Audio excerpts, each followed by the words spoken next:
భారతదేశాన్ని నిర్మించడానికి అనేక రకాలుగా చాలా సంవత్సరాలుగా, చాలా వేల సంవత్సరాలుగా ప్రజలు వచ్చారు. చాలా వేల సంవత్సరాలుగా భారతదేశాన్ని కొల్లగొట్టుకుపోయేవారే వచ్చారు. భారతదేశ నిర్మాణంలో ఎవరైనా ఉన్నారు అని అంటే ఎవరున్నారు అన్నటువంటి అంశాన్ని మనం ఈరోజు చూస్తాం. అయితే భారతదేశాన్ని కేవలం నిర్మించటం మాత్రమే కాదు, వివిధ సంస్కృతులు, వివిధ భాషలు, వివిధ ప్రాంతాలు, వివిధ రంగులున్నటువంటి చర్మాలు అన్నీ కలిసినటువంటి ఈ దేశాన్ని నిర్మించటానికి ఒక సమాజం ఎలా, ఎవరు, ఎప్పుడు, ఎలా కష్టపడ్డారు అన్న విషయాన్ని మీ ముందుంచే ప్రయత్నం చేస్తాను. దీనిని ఇండాలజీ అని కూడా పిలిచాం. అంటే భారతదేశాన్ని గురించినటువంటి అధ్యయనం అని. థియాలజీ అని అంటే దేవుని గురించిన అధ్యయనం, అలాగే బయాలజీ అంటే జీవమును గురించిన అధ్యయనం, అలాగే ఇండాలజీ అంటే ఇండియాను గురించిన అధ్యయనం. అంతే, సింపుల్, రైట్? సో ఇండియాను గురించినటువంటి ఈ అధ్యయనంలో ముందు మనకొక పర్స్పెక్టివ్ కావాలి, మనకొక దృక్పథం కావాలి, మనకొక పారాడైమ్ కావాలి. పారాడైమ్ అని అంటే ఆలోచన విధానం. ఈ పారాడైమ్లో ఈరోజు మనకు ఒక షిఫ్ట్ వచ్చే అవకాశం ఉంది. మీ ఆలోచన విధానంలో దేశం పట్ల, సమాజం పట్ల, అన్నిటినీ మించి బైబిల్ మనకిచ్చే అవగాహన పట్ల ఒక పారాడైమ్ షిఫ్ట్ వచ్చే అవకాశం ఉంది. కాబట్టి కొద్దిగా జాగ్రత్తగా వినేందుకు ప్రయత్నం చేయండి. ఇకపోతే ఈ సాయంకాల సమయంలో నేను పంచుకోవాలనుకున్నటువంటి మాటలు మీ ముందు ఉంచుకుంటున్నాను. స్క్రీన్ పైన మీరు చూస్తే యోహాను సువార్త 18వ అధ్యాయం 36వ వచనం కనిపిస్తుంది. యేసుక్రీస్తు పిలాతు ముందు నిలబడుకుని ఆయన మాట్లాడుతున్నాడు. గ్రేకో రోమన్ ఎంపైర్ అనంటే గ్రేకో రోమా సామ్రాజ్యం. ఆ సామ్రాజ్యం ప్రపంచమంతా విస్తరించినటువంటి సామ్రాజ్యం. రవి అస్తమించని బ్రిటిషు సామ్రాజ్యం అని మొన్న చెప్పుకున్నటువంటి వీళ్ళు రాక మునుపే అప్పుడెప్పుడో ప్రపంచంలో సూపర్ పవర్గా నిలిచింది గ్రెకో రోమన్ ఎంపైర్. ఆ గ్రెకో రోమన్ ఎంపైర్లో కైసర్ అగస్టస్ అనే ఆయన అందరినీ కలుపుకుంటూ వచ్చాడు. అందరికీ 10 రకాలైనటువంటి వాగ్దానాలు చేశాడు. అందులో ప్రధానమైన 3 వాగ్దానాలు: మీకు రోమన్ సిటిజన్షిప్ ఉంటే పీస్ ఇస్తున్నాను, మీకు రోమన్ సిటిజన్షిప్ ఉంటే రక్షణను ఇస్తున్నాను, మీకు రోమన్ సిటిజన్షిప్ ఉంటే జస్టిస్ అనగా న్యాయం ఇస్తున్నాను. ఈ 3 మాటలు చెప్పి అనేకులను ఆకర్షించాడు. అనేక రాజ్యాలు రోమాలో కలిశాయి. ఆ రోజులో ఉన్నటువంటి మాట all roads lead to Rome. అన్ని మార్గాలు లాస్ట్కి ఎక్కడికి వెళ్తాయి? రోముకే వెళతాయి. కైసర్ అగస్తస్ ఈ విజయాన్ని సాధించిన తరువాత ఈయన నిజానికి దౌత్యపరంగా ఎక్కువ విజయాలు సాధించాడు. కొట్లాటల కంటే కూడా, లేకపోతే యుద్ధాల కంటే కూడా దౌత్యపరమైన యుద్ధాలు ఎక్కువగా, అంటే ఒత్తిడి తీసుకుని వచ్చి ఇలాంటి ఆఫర్స్ ఇచ్చి అనేకులను తనతో కలుపుకున్నాడు. ఆయన కుమారుడు, ఆయనకు కొడుకులు లేకపోతే ఒక కొడుకును దత్తత తీసుకున్నాడు. ఆయన పేరు కైసర్ తిబేరియస్. ఆ కైసర్ తిబేరియస్ను దత్తత తీసుకున్నప్పుడు ఇవాంజెలియోన్ వేయించాడు.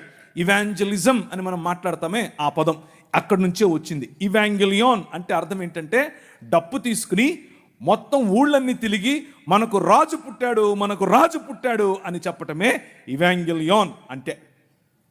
మనకొక రాజు కలిగాడు అని చెప్పటం. మన రాజుకు కొడుకులు లేరు అని బాధపడ్డాం కదా, ఇదిగో మన రాజుకు కొడుకు పుట్టాడు అని చెప్పటం. అప్పటి నుంచి కైసర్ తిబేరియస్ తన కుమారుడు, తన తండ్రి అయినటువంటి కైసర్ అగస్తస్ చనిపోయిన తర్వాత తన విగ్రహాలు ఎక్కడ పడితే అక్కడ విగ్రహాలు పెట్టించి ఒక కొత్త కల్ట్ మొదలైంది. ఒక కొత్త కల్ట్, దాన్నే కైసర్ కల్ట్ అని పిలిచారు. The religion of Caesar, Kaiser మతం. ఈ కైసరు మతంలో Kaiser Augustus is god or deified Caesar. దేవుడిగా మారినటువంటి కైసరు కుమారుడైనటువంటి కైసర్ తిబేరియస్ దేవుని కుమారుడు. That was the gospel that they were preaching. ఆ రోజుల్లో వాళ్ళు ప్రచారం చేస్తున్నటువంటి ఈ సువార్త ఇది. మనకు దేవుడైనటువంటి మన రాజుకు కుమారుడు, దైవ కుమారుడు అని కైసర్ అగస్తస్ యొక్క కుమారుడైన కైసర్ తిబేరియస్ను చూపిస్తున్నారు. ఆ క్రమంలో కైసర్ తిబేరియస్ కాదు, ఐ యామ్ ద కింగ్ అని నిలబడ్డాడు నీ రాజు.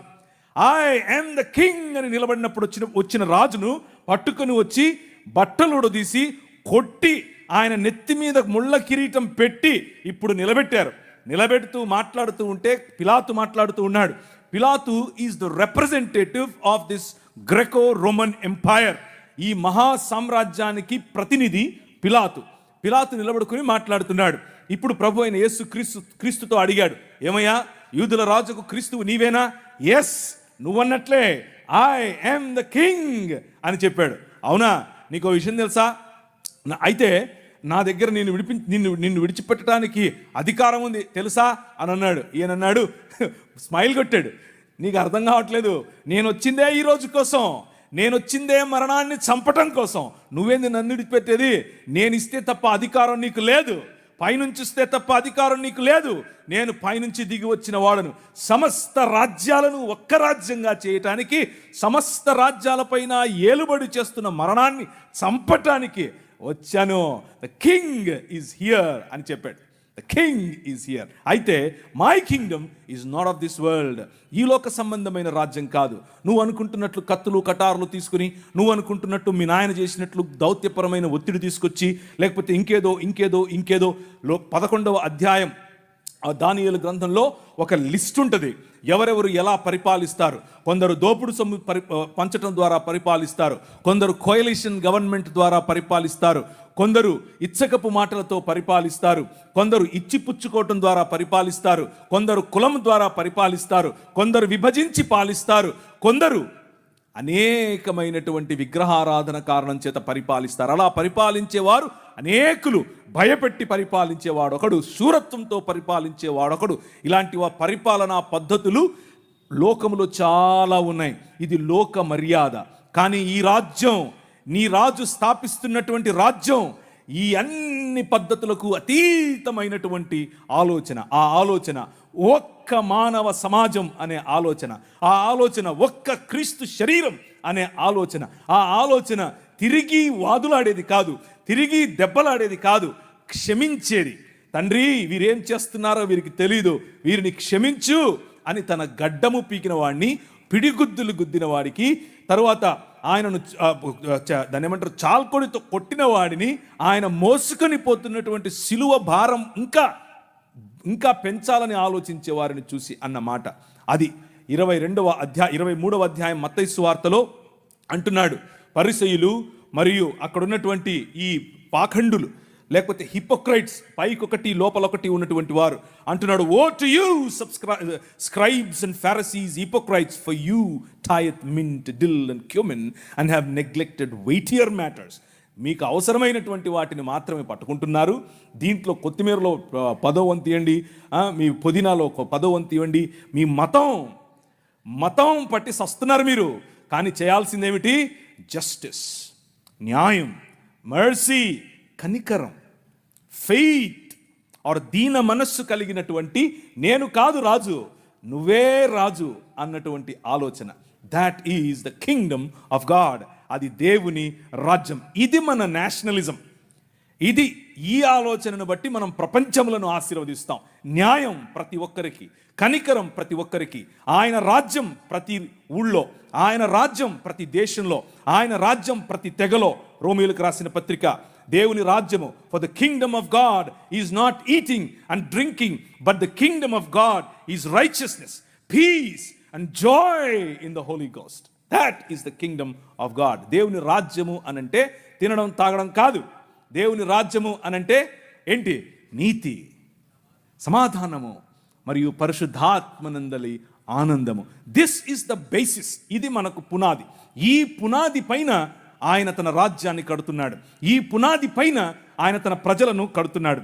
అలా కట్టే క్రమంలో ఆయన మనకు నేర్పింది, దాన్ని ఏమంటారు, మనకు నేర్పినటువంటి పాఠం, ఆయన మనుష్యులను తన స్వరూపమందు తన పోలిక చొప్పున చేసి దేవాలయము అనగా భూమ్యాకాశములు అనేటటువంటి తన నివాస స్థలమును చేసుకుని 6 దినములు దానిని అలంకరించి, పగటికొక వెలుగు, రాత్రికొక వెలుగు, ప్రపంచములో అన్ని వనరులు అందరికీ అందులాగున దానిని శృంగారించి ఆ మందిరములో, ఆ భవనములో 7వ దినమున రాజై ఆకాశమును తన సింహాసనముగా, భూమిని తన పాదపీఠముగా చేసుకుని విరాజమానుడయ్యాడు.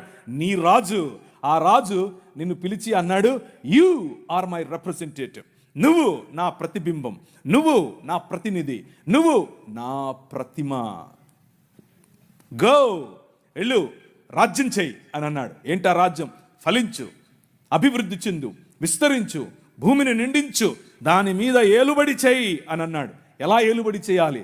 తల్లిదండ్రుల వంటి స్థానం నీకు ఇస్తున్నాను, ప్రతి వాటికి పేర్లు పెట్టే అధికారం నీకు ఇస్తున్నాను అని అంటే, కీర్తనల గ్రంథం 8లో చెప్పినట్లుగా ఆయన తన మహిమను మకుటముగా చేసి మనకు ధరింపజేసి తన చేతి పనులైనటువంటి భూమి ఆకాశముల మీద మనకు అధికారమునిచ్చి ఏలండ్రా అనంటే ఈ లోక మర్యాదకు పడిపోయాం.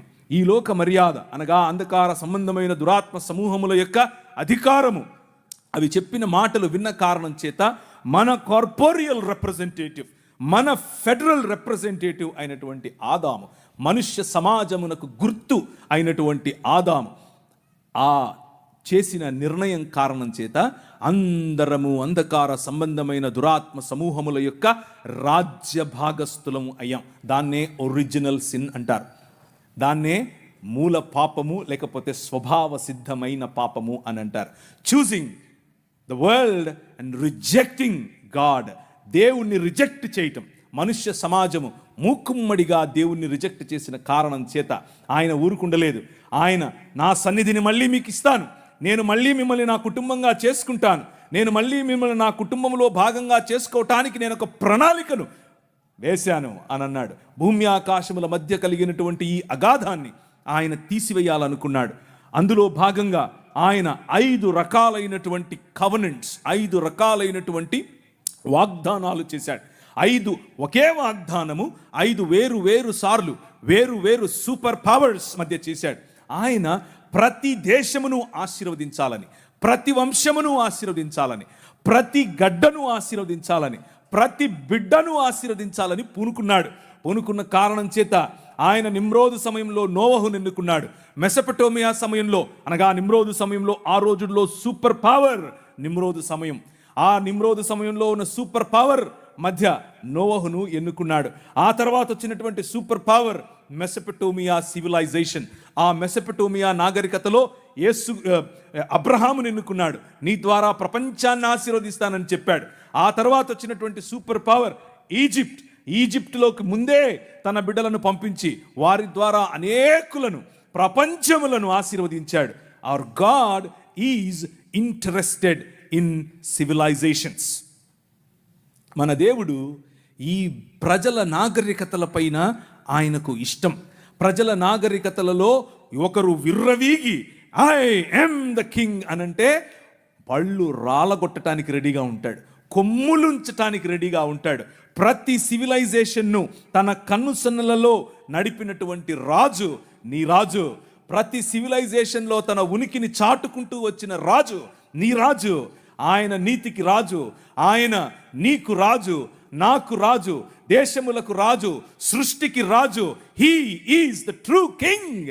ఆ రాజు 10 రకాలైనటువంటి దేవీ దేవతలు, 10 రకాలైనటువంటి వనరుల క్రింద బానిసత్వములో బ్రతుకుతూ ఉన్నటువంటి ఇశ్రాయేలును వారికి ఇచ్చినటువంటి వాగ్దానము కారణం చేత వారితో వాగ్దానం చేశాడు, I will build my Kingdom with you. నీ ద్వారా, నీతో నేను ఒక రాజ్యం కడతాను. లెట్ మై పీపుల్ గో, నా పిల్లలను పంపించు, నా జ్యేష్ఠ కుమారుని పంపించు అని అంటే ఫరో అన్నాడు, లేదు అట్లా పంపిస్తాను, నేను రాజు అని అన్నాడు. నువ్వు రాజా చూస్తూగానే, నువ్వు రాజా లెక్క పెట్టుకో అని అన్నాడు. 10 రకాలైన తెగుళ్ళు, వద్దురా బాబు వెళ్ళిపోండి మీరు అనేంత వరకు, వద్దు మళ్ళీ రావద్దు అనేంత వరకు వాళ్ళు వెళుతూ ఉంటే ముందు సముద్రం, వెనకల ఈయన సైన్యం ఏం చేయాలి, గద్దరెక్కల మీద మోసుకొని పోయినట్లు వాళ్ళను మోసుకొని వచ్చాడు. నీ రాజు, నీ తీసుకుని వచ్చిన రాజు ఆయన, నేను నీ భర్తని, నేను నీ ప్రియుణ్ణి, నేను నీ తండ్రిని, నేను నీ కాపరిని అని చెప్తూ ఉంటే, నేను నీ రాజును అని చెప్తూ ఉంటే, లేదులే నువ్వు కాదు, మాకు కనిపించే రాజు కావాలి అని చెప్పి మళ్ళీ ఆదాము చేసిన తప్పు కారణంగా వచ్చినటువంటి ఈ పాపభారాన్ని దానికి సొల్యూషన్గా ఎన్నుకున్నటువంటి ఈ ఇశ్రాయేలు వారితో చేసినటువంటి కవనెంట్, వారితో చేసినటువంటి నిబంధనను మర్చిపోయి ఆయనను తృణీకరించారు. తృణీకరించిన కారణం చేత మీరు చస్తారు అని చెప్పాడు. అదే నెక్స్ట్ మూవ్, నెక్స్ట్ కెమెరా ఇప్పుడు బబులోను దగ్గరికి వచ్చింది. బబులోను మొదటి నెబుకద్నెజరు కుమారుడైన రెండవ నెబుకద్నెజరు, అకమేడియన్ సామ్రాజ్యం, బబులోను సామ్రాజ్యం చిరుతపులి వలె వచ్చింది. నోరు తెరిచి గాండ్రించేటటువంటి సింహము వలె వచ్చింది, చెర్ర పట్టుకొని పోయింది. కానీ ఆయన ప్రణాళికలో ఏమాత్రం మార్పు లేదు. నీ ద్వారా, నీ పిల్లల ద్వారా ప్రపంచాన్ని ఆశీర్వదిస్తాను. బబులోనుకు తీసుకుని వెళ్ళిందే నేను. మీరు తప్పు చేశారు, మిమ్మల్ని దండిస్తాను, కానీ మీ ద్వారా బబులోను ద్వారా ప్రపంచాన్ని ఆశీర్వదిస్తాను. మీ ద్వారా పట్టుకొని పోయినటువంటి ఒక బానిస నిలబడి మాట్లాడుతున్నాడు. రాజైన నెబుకద్నెజరు, నీకొక కల పడింది. ఆ కళ అర్థము తెలీదు, ఆ కళ ఏంటో తెలియదు నీకు. చెప్తా విను. మర్మములను, నాకేదో జ్ఞానం ఉందని కాదు, ఆకాశమందు విరాజమానుడైనటువంటి నా దేవుడు, మర్మములను తెలియజేయగల నా దేవుడు చెప్తున్నాడు, నీ రాజ్యం పోతదే. ఏంది? సూపర్ పవర్ నేను ఇక్కడ. ఆ రోజుల్లో అమెరికా నేను ఇక్కడ. ఆ రోజుల్లో అమెరికాకు ఈరోజు మన బైడెన్ గారు పోయి ఎవరు వచ్చారు? ట్రంప్ గారు వచ్చారు. ట్రంప్ నేను ఇక్కడ అంటున్నాడు ఆయన. నువ్వు ట్రంప్ కాదు, వంపు కాదు, నీ బెండు తీస్తాడు ప్రభు అన్నాడు. ఆయన రాజ్యం పోయింది. కానీ ఆయన రాజ్యం పోవడానికి ముందు నువ్వు పశుప్రాయుడు అవుతావు అని చెప్పాడు. నీ గర్వాన్ని అణచటానికి దేవుడు ఐ యామ్ ద కింగ్ అంటున్నాడు. విను అని అన్నాడు. ఆయన రాజ్యం పోయింది. ఆయనే ఒప్పుకున్నాడు. దానియేలు రాజు తప్ప, దానియేలు దేవుడు తప్ప ఇంకే దేవుడు లేడు, ఏ రాజు లేడు. నేను కేవలము ఆయన్నే నమ్ముతాను. Your king is so powerful. నీ రాజు చాలా బలవంతుడు, చాలా శక్తివంతుడు. నీ వెనకున్న రాజు సామాన్యుడు కాదు. ఆ రాజు ఏ చేతి సహాయము లేకుండా తీయబడినటువంటి ఒక రాయి, ఇంతై మహాపర్వతమై ప్రతి రాజ్యాన్ని తుత్తునీయులుగా పొడిగా దంచి పారేస్తుంది అని చెప్పాడు. ఆ రాయి, ఏ చేతి సహాయము లేకుండా తీయబడిన రాయి. నెబుకద్నెజరు పోయాడు, పారసీకుడు పోయారు, మాదీయులు పోయారు, జెరక్సస్ పోయాడు, సైరస్ పోయాడు, అందరూ పోయారు. ఇప్పుడు పిలాతు నిలబడ్డాడు. Graeco Roman empire. కెమెరా వచ్చి ఎక్కడ నిలబడింది? Graeco Roman empire. అక్కడ నిలబడిన నీ రాజు మాట్లాడుతున్నాడు, మై కింగ్డమ్ ఈజ్ డిఫరెంట్. నా రాజ్యం వేరు. ప్రతి దేశాన్ని ఆశీర్వదించే రాజ్యం నా రాజ్యం. నా రాజ్యం ప్రతి రాజ్యాన్ని, ప్రతి దేశాన్ని, ప్రతి భాషను, ప్రతి మతానికి చెందినవాడిని, ప్రతి కులానికి చెందినవాడిని, ప్రతి స్త్రీని, ప్రతి పురుషుణ్ణి, ప్రతి బానిసను, ప్రతి యజమానిని, అందరి కోసం వచ్చిన రాజ్యం. అది ఏ చేతి సహాయము లేకుండా తీసిన రాజ్యం. ఆ రాజ్యం ఇంతింతై మహాపర్వతమై ఎక్కడికి వచ్చింది? కాకినాడ ప్రాంతానికి వచ్చింది. ఎక్కడికి వచ్చింది? రాజమండ్రి ప్రాంతానికి వచ్చింది. ఎక్కడికి వచ్చింది? ఈ ఊరికి వచ్చింది. ఈ ఊర్లో పడింది ఈ రాజ్యం. వెలుగుమయమైన రాజ్యం, ప్రపంచములకు వెలుగివ్వగల నల్లట్ట పుస్తకం ఇచ్చే రాజ్యం. ఈ నల్లట్ట పుస్తకం అని అంటా ఉంటారు. కానీ ఈ నల్లట్ట పుస్తకం ఏం చేసిందో తెలుసా? రాజ్యములను కంపింపచేసింది. ప్రజలలో మార్పును తీసుకొని వచ్చింది. ఆ ప్రజలలో తీసుకొని వచ్చినటువంటి మార్పును కొద్దిగా మీ ముందుంచే ప్రయత్నం చేస్తాను. దాన్ని ఏమంటారు, ఒక కంపారిటివ్ స్టడీగా మీ ముందుంచితే ఈ రాజ్యానికి ఇంకా మిగిలిన వాళ్ళు చెప్పే రాజ్యాలకు ఉన్నటువంటి తేడా మీకు తెలుస్తుంది. రాజ్యం ఆ రోజుల్లో స్వరాజ్యం నా జన్మ హక్కు అని ఒక ఆయన అన్నాడు. ఏం పేరు ఆయన పేరు? అట్లా చెప్పకూడదు, లోకమాన్య తిలక్ అని చెప్పాలి. ఏంటా స్వరాజ్యం అని అడిగారు. ఏంటా స్వరాజ్యం అనంటే బ్రాహ్మణుడై ఉండే స్వరాజ్యం కావాలి, క్షత్రియుడై ఉండే స్వరాజ్యం కావాలి, శూద్రుడులాగే పడుండే స్వరాజ్యం కావాలి.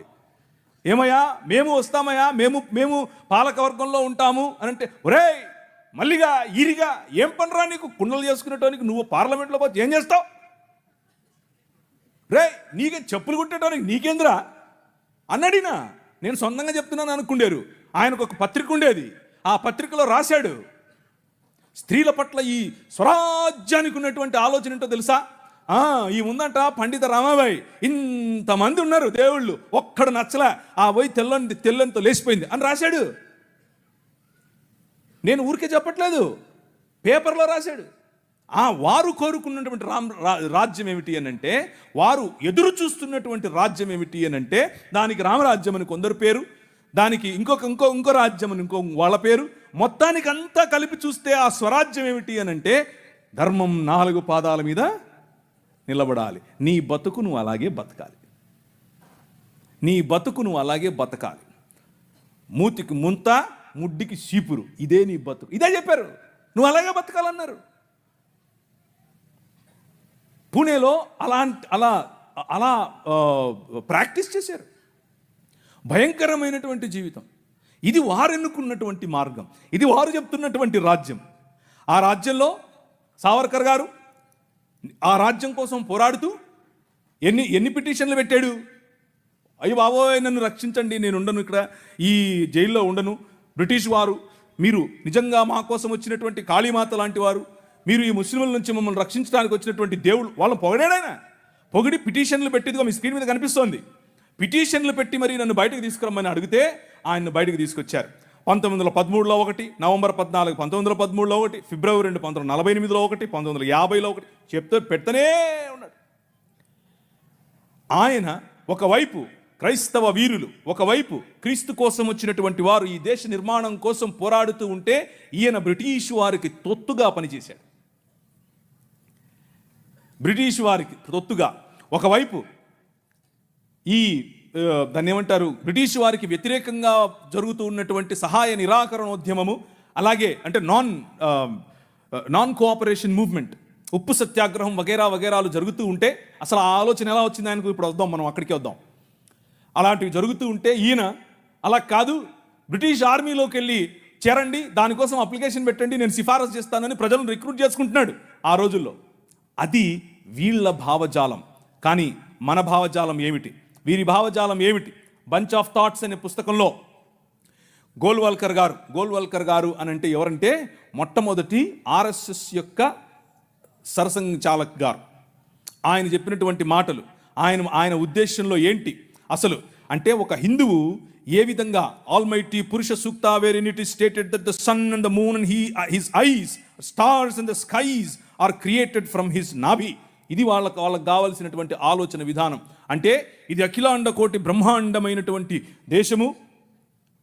నాభి నుంచి ఒకరొచ్చారు, కాళ్ళ నుంచి ఒకరొచ్చారు, చేతుల నుంచి ఒకరొచ్చారు. ఇది చెప్పడమే వాళ్ళకు కావలసినటువంటి రాజ్యం. ఆ రాజ్యాన్ని వారు అలాగే కట్టారు. Cost is the highest evolved state ever in the world అని చెప్పాడు. అంటే కులాన్ని నిర్మించటం, కులంలో బ్రతకటం, కుల ప్రాతిపదికన ఉండటం మాత్రమే స్వరాజ్యం అని చెప్పాడు. అలా బ్రతికితేనే మనం భారతీయులం అని చెప్పాడు. కానీ దాదాపు 20% పైన, దాదాపు 50+20 70% పైన ఉన్నటువంటి ప్రజలు బడుగు బలహీన వర్గాలుగానే మిగిలిపోవాలి. బడుగు బలహీన వర్గాలుగానే చదువుకు దూరంగా ఉండాలి. బడుగు బలహీన వర్గాలుగానే అధికారానికి దూరంగా ఉండాలి. బడుగు బలహీన వర్గాలుగానే విద్యకు, వైద్యానికి, గౌరవానికి దూరంగా ఉండాలి. ఇది వారు కలలు కన్నటువంటి రాజ్యం. వారు కలలు కన్నటువంటి రాజ్యం అదైతే మనం కలలు కన్నటువంటి రాజ్యం ఏమిటి? సమానత్వం. మనం కలలు కన్నటువంటి రాజ్యం ఏమిటి? అందరికీ చదువు. మనం కలలు కన్నటువంటి రాజ్యం ఏమిటి? ఇప్పుడు చెప్తాను కాసేపు ఉంటే.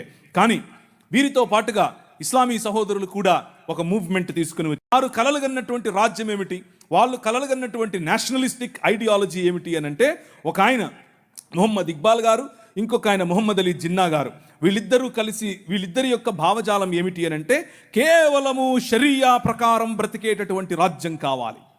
షరియాలో ఏముంటుంది? షరియా అని అంటే అదేదో తినేది అనుకుండేది.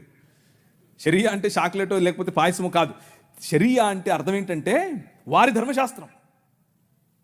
షరియా లా ప్రకారం బ్రతికేందుకు ఒక రాజ్య నిర్మాణం చేయాలి అని వారు కలలు కన్నారు. ఇంతకు ఏంటి షరియాలో? అవును ఉందాంలే, షరియా లాలో ప్రాబ్లం ఏంటి అని అనుకుంటున్నారా? నో. షరియా లాలో ఏముంటుంది అని అంటే, నువ్వు వేరే మతాన్ని ప్రాక్టీస్ చేస్తే నువ్వు బ్రతికుండటానికి పన్ను కట్టాలి. దాన్నే జిజియా పన్ను అని అంటారు.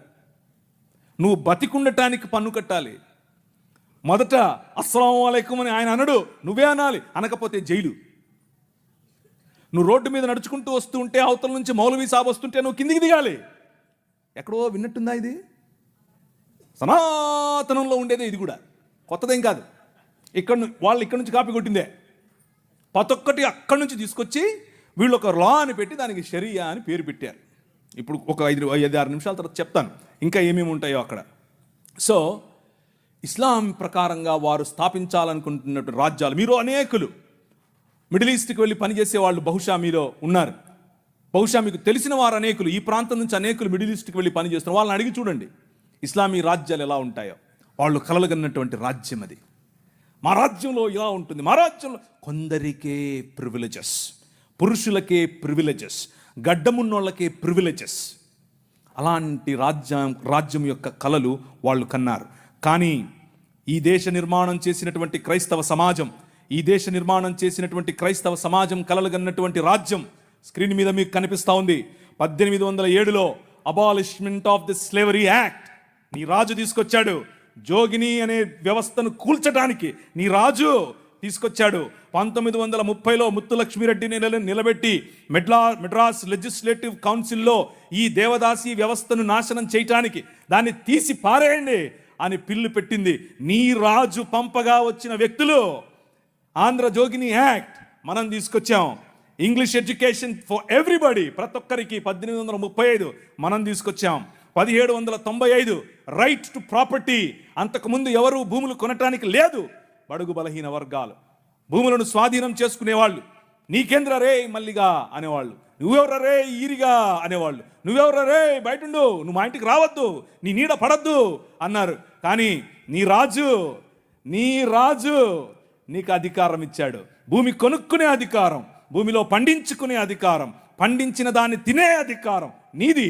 అంతకు ముందేమయ్యేది, భూమి తీసుకుని కష్టపడి మంచిగా పనిచేసి ఇంత పండు పండిన తర్వాత వస్తాడు అయ్యగారు, ఏట్రా ఇది ఏంటి బాబండింది, అమ్మగారి కాలంటే ఇచ్చిరాపో అంటే నోరు మూసుకొని ఇవ్వాలి అంతే, అదే చట్టం. కానీ ఈరోజు అది కాదు. నువ్వు పండించింది నువ్వు తింటావు, నువ్వు పండించింది నీ పిల్లలు తింటారు, నువ్వు పండించింది ధైర్యంగా నీకోసం పెట్టుకుంటావు, పొదుపు చేసుకుంటావు. కారణం ఏమిటి? నీ రాజు, రాజులకు రాజు, ప్రభువులకు ప్రభువు, కైసర్ అగస్తస్ మరియు కైసర్ తిబేరియస్ల ప్రతినిధి అయిన పిలాతు ముందు నిలబడుకొని నా రాజ్యము నీ రాజ్యము లాంటిది కాదని చెప్పాడే ఆ రాజు. Right to property, right to education, abolishing killing children, చిన్న పిల్లలను కొనుక్కొని వెళ్ళేవాళ్ళు. ఆయన ఒకసారి రాశారు, ఈ దాన్ని ఏమంటారు, కాటన్ గారు ఆయనకు రాసినటువంటి కాటన్ గారి గురించి రాసినటువంటి పత్రిక ఒక పుస్తకంలో ఇలా రాసిందట. ఏంటంటే వాళ్ళ ఇంట్లో పనిచేసేటట్టు ఒక ఆయమను వచ్చి ఒక ₹1 ఇవ్వమ్మా అని అడిగింది. ఆ రోజుల్లో ₹1 ఎందుకమ్మా అంటే, నేను వెళ్ళి రాజమండ్రిలో ఒక ఆడపిల్లను కొనుక్కొచ్చుకుంటాను అంటుంది. ఏంటి కొనుక్కొచ్చుకుంటావా, ఎందుకు? అది మన పరిస్థితి ఆ రోజుల్లో. పిల్లలు నమ్ముకునేటటువంటి బతుకులు, తినటానికి లేని బతుకులు, పిల్లలు నమ్ముకునేటటువంటి బతుకుల నుండి నీ రాజు, నువ్వు అమ్మటానికి వీలు లేదు, నువ్వు చంపటానికి వీలు లేదు. నిర్మాణం కట్టాలంటే పిల్లల్ని చంపరాదు, ఏదైనా రోడ్డు వేయాలంటే పిల్లల్ని చంపుతారు, రక్తం పడాలంటారు. ఇలా మన పిల్లలను చంపుతూ ఉంటే ఆపింది నీ రాజు. Right to education 1913. నువ్వు పెళ్లి చేసుకుంటే నీ భార్య 7 రాత్రులు బ్రాహ్మణుడితో పడుకోవాలి. ఇది ఈ దేశ చట్టం. నువ్వు నల్లగా ఉన్నావట, నీకు దాన్ని ఏమంటారు బట్టతలు ఉందంట, రింగులు ఎంటుకలు ఉన్నాయంట, కాబట్టి నువ్వు దాసుడివి, దస్యుడివి, నువ్వు రాక్షసుడివి, నువ్వు మ్లేచ్చుడివి. కాబట్టి నీ జీవితాన్ని మార్చాలంటే, కాబట్టి నీ వంశాలు మంచిగా మారాలంటే బ్రాహ్మణుడితో నీ భార్య పడుకోవాలి. కలిగే పిల్లలు ఎలా ఉంటారు? అప్పుడు ఆర్యీకరణ జరుగుతుంది. కృణ్వంతో విశ్వమార్యం అన్నారు. అంటే అర్థం ఏంటి? ఈ ప్రపంచం మొత్తాన్ని కూడా ఆర్యీకరణ చేయాలి అన్నది వారి రాజ్య కళ. The kingdom of Rama, but the kingdom of God, దేవుని రాజ్యం ఏమందో తెలుసా? ఎవరితో పడుకోవక్కర్లేదు. My blood is enough, I will cleanse you from all sin. ప్రతి పాపము నుండి యేసు రక్తము నిన్ను కడిగి పరిశుద్ధనిగా చేస్తుంది. ఎవరి దగ్గర పడుకోవక్కర్లేదు. మనం ఈ దేశానికి ఒక చట్టం ఇచ్చాం. ఏం చట్టం ఇచ్చాం? 1819లో. ఇదంతా నేను సుత్తి కొడుతున్నా అనుకున్నారా? చట్టం ఇది. ఒక్కసారి చరిత్ర తిరిగేయండి. ఇదంతా నీ రాజు చేశాడు ఈ దేశానికి. నీ రాజు తీసుకొచ్చాడు. నల్లట్ట పుస్తకం మోసుకొచ్చిన వాళ్ళు కష్టపడి పిల్లులు వేసి రిట్ పిటిషన్లు వేసి నిలబడి కొట్లాడి నీకు ఇచ్చిన హక్కిది. That is the kingdom of God. No discrimination, right to sit, abolishing child marriages. ఇలా చెప్పుకుంటూ పోతే ఎన్ని చట్టాలు చేసాం మనం.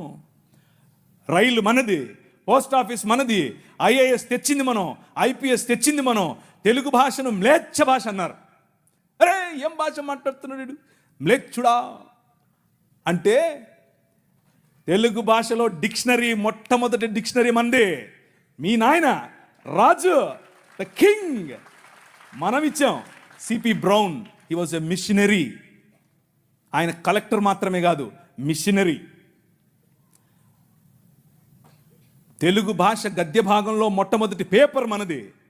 తెలుగు భాష గద్య భాగంలో మొట్టమొదటి పుస్తకం మనది. వీళ్ళకు వాళ్ళ సొంత రామాయణం, మహాభారతాలు కూడా ట్రాన్స్లేట్ చేసుకునే దిక్కు లేదు. అది చేసింది మనమే. నిజం చెప్తున్నాను, నేను అబద్ధం చెప్పట్లేదు. మొట్టమొదటి ట్రాన్స్లేషన్ చేసింది కూడా మనమే. వాళ్ళు అది కూడా చేయరు. ఎందుకంటే విద్య పంచకూడదు. వాళ్ళ రాజ్యంలో విద్య పంచకూడదు. మన రాజ్యం అందరికీ విద్య, ప్రతి ఒక్కరూ చదవాలి. ఎందుకు? ఇదిగో ఈ నల్లట్ట పుస్తకం కూడా చదవాలి. అర్థమవుతుందా? నల్లట్ట పుస్తకం చదివితే దిమాగ్ ఖరాబ్ అవుతుంది, దిమాగ్ ఫిరాయిస్తుంది, మనిషి వెంటనే మనిషి అవుతాడు. ఈ రాజ్యం మనుషుల కోసం రాజ్యం. ఆ రాజ్యం తలకాయలో నుంచి వచ్చిన వాళ్ళకి మాత్రమే రాజ్యం, భుజాల్లో నుంచి వచ్చిన వాళ్ళకే రాజ్యం. ఈ రాజ్యం అందరి రాజ్యం, అందరికీ సుభిక్షత, అందరికీ పట్టభద్రత్వం. అలెగ్జాండర్ డఫ్ అనే ఒక ఆయన ఎంతమంది ఉన్నారు ఈ పేరు? ఒకరు, ఇద్దరు, ముగ్గురు, ఒక 10-15 ఉన్నాయి. మిగిలిన వాళ్ళు ఒక చెంచా నీళ్లు తీసుకొని దూకండి. అలెగ్జాండర్ అంటే పొరపాటున మీరు ఆ గ్రీకు ఒక ఆయన వచ్చాడు గుర్రం వేసుకుని, ఆయన అనుకుంటారు, కాదు, ఈయన వేరే. అలెగ్జాండర్ డఫ్. ఈయన రవి అస్తమించని బ్రిటిష్ సామ్రాజ్యం పైన ఇన్ఫ్లుయెన్స్ తీసుకొచ్చాడు. ఏం ఇన్ఫ్లుయెన్స్ తెలుసా? నా పిల్లలు చదవాలి, మా భారతీయ పిల్లలు చదువుకోవాలి. వీళ్ళు అన్నారు, ఎందుకు, మాకు అవసరం లేదు, మీ పాశ్చాత్య విద్యతో మేమేం చేస్తాం, మేము మంత్రాలు చదువుతాం. ఆయన అన్నాడు, మంత్రాలకు చింతకాయలు నైరాలతా హై. అలెగ్జాండర్ డఫ్, నో, చదవాలి, మన పిల్లలు చదవాలి, ఆంగ్ల భాషలో చదవాలి, ప్రతి భాషలో చదవాలి, తెలుగులో చదవాలి, తమిళంలో చదవాలి, బెంగాలీ కావాలి, పుస్తకాల తర్వాత పుస్తకాలు, పుస్తకాల తర్వాత. ఈ అలెగ్జాండర్ డఫ్ యొక్క ఇన్ఫ్లుయెన్స్ కారణం చేత ఈశ్వరచంద్ర విద్యాసాగర్, అలాగే రాజా రామ్మోహన్ రాయ్ ఇలాంటి వాళ్ళు నిలబడి, ఎస్, మా పిల్లలు చదవాలి, మా పిల్లలు కూడా చదవాలి, మంత్రాలకు మేమేం చేసుకోవాలి, అవసరం లేదు, ఎల్లమ్మకు పుల్లమ్మకు పోయి మీరు చదువుకోండి అని యూనివర్సిటీస్ ఒకే సంవత్సరంలో, అటువైపు మెడ్రాస్ యూనివర్సిటీ, ఇటువైపు బాంబే యూనివర్సిటీ, ఇటువైపు శ్రీరాంపూర్ యూనివర్సిటీగా ఈరోజు ఏదైతే ఉందో బైబిల్ కాలేజ్ అనుకుంటున్నారో, అది ఆ రోజు కల్కటా యూనివర్సిటీ. 3 యూనివర్సిటీలు స్థాపించటానికి వెనకుండి పనిచేసింది ఈ అలెగ్జాండర్ డఫ్. ఈయన ప్రభావం, ఈయన ఇన్ఫ్లుయెన్స్ కారణం చేత మెకాలే అనే ఒక వ్యక్తిని ఈ దేశానికి పంపించారు. పోయి చూసి రాపో బాబు, అసలు చదువు అవసరమా లేదా. ఆయన ఇచ్చినటువంటి నివేదిక, ఎస్, అందరూ చదవాలి. ఇంతమంది కూర్చొని ఉన్నారు, బైబిల్ సంకలో పెట్టుకుని ఓ వెళ్ళిపోతున్నారు, బాగుంది. కానీ ఏడి ఒక్క అలెగ్జాండర్ డఫ్? మీ ఊరి ఎమ్మెల్యేని ఇన్ఫ్లుయెన్స్ చేసే దమ్ముందా నీ దగ్గర? మీ ఊరి ఎంపీ దగ్గర నిలబడుకొని మాకు ఇది కావాలి అని అడిగే దమ్ముందా నీ దగ్గర? అలెగ్జాండర్ డఫ్ నీకోసం కొన్ని 100 సంవత్సరాల క్రితం నీ పిల్లల కోసం ఆలోచించాడు. ఎలా కట్టాం మీ దేశాన్ని తెలుసా? దూరదృష్టి, దూరంచే యుద్ధవాసనను పసిగట్టడం. యోబు గ్రంథంలో రాసినట్టు, గుర్రమును చూచితివా, అది వాడి రౌతును తిరస్కరిస్తుంది, తలతలలాడు ఈటెలను మెలమెలలాడు ఆ బల్లెములను చూసినప్పుడు రా రా అని ఉద్దండ కోపముతో మిడతల వలె గంతులేసి ముందుకెళ్తుంది. యుద్ధం అంటే దానికి అంత ఇష్టం. ఏది, ఎక్కడున్నారు అలెగ్జాండర్ డఫ్లు? రైజ్ అప్, ఇంతవరకు పాట పాడారు. లే నిలబడు, లే నిలబడు. ఎప్పుడు నిలబడతావు ఇంక నువ్వు?